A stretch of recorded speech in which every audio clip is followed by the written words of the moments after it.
kung hindi po ako nagkakamali, sir, meron 2 million pesos cash na pwedeng i-pick up ng mga congressman ngayong linggong ito. At baka yung iba, mas mataas, baka yung iba, for whatever reason, hindi binibigyan. Hindi ko po alam kasi hindi ko po kinukuha yung akin.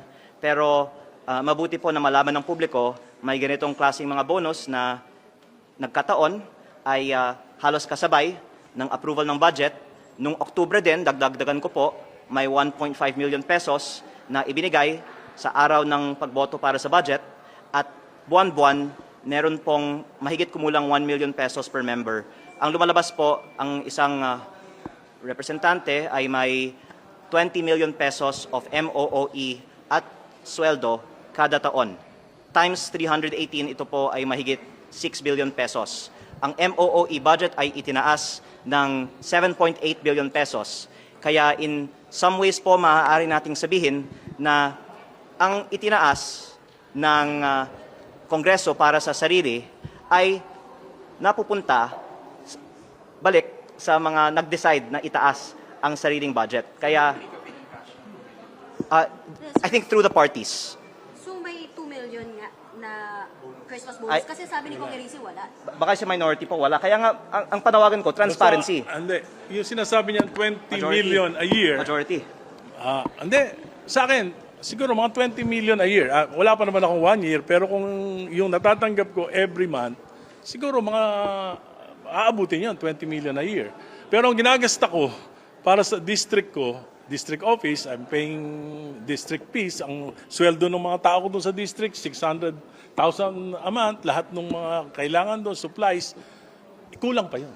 And Kaya nga, baka nagdagdag dahil kulang. ang punto ko po ay hindi na mali ito.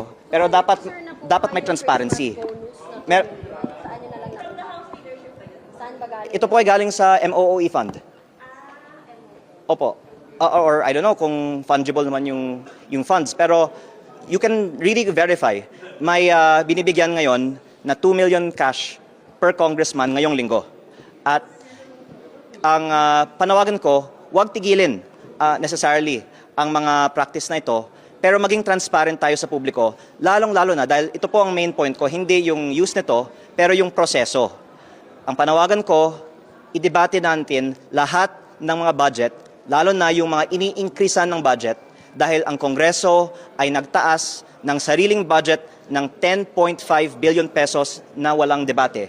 At ayaw ko pong sabihin na ginagawa ito na walang nag-question. Kaya nagpahayag po ako para lang on the record na hindi ito naaprubahan na walang nag-question. May nag-question pero hindi pinagbigyan tayo na talakayin ito sa Kongreso ngayong araw.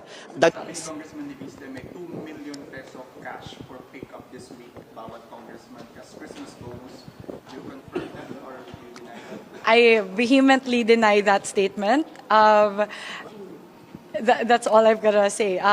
Again, I have said that the House leadership does not influence or try to influence any particular congressman, any individual member of Congress to vote in a particular way or incentivize them in any way. And I know that is what my distinguished colleague was alluding to before, and I have vehemently denied that yesterday during the press conference. Wala pong katotohanan yan. So yung 2 million po na Christmas bonus, you deny?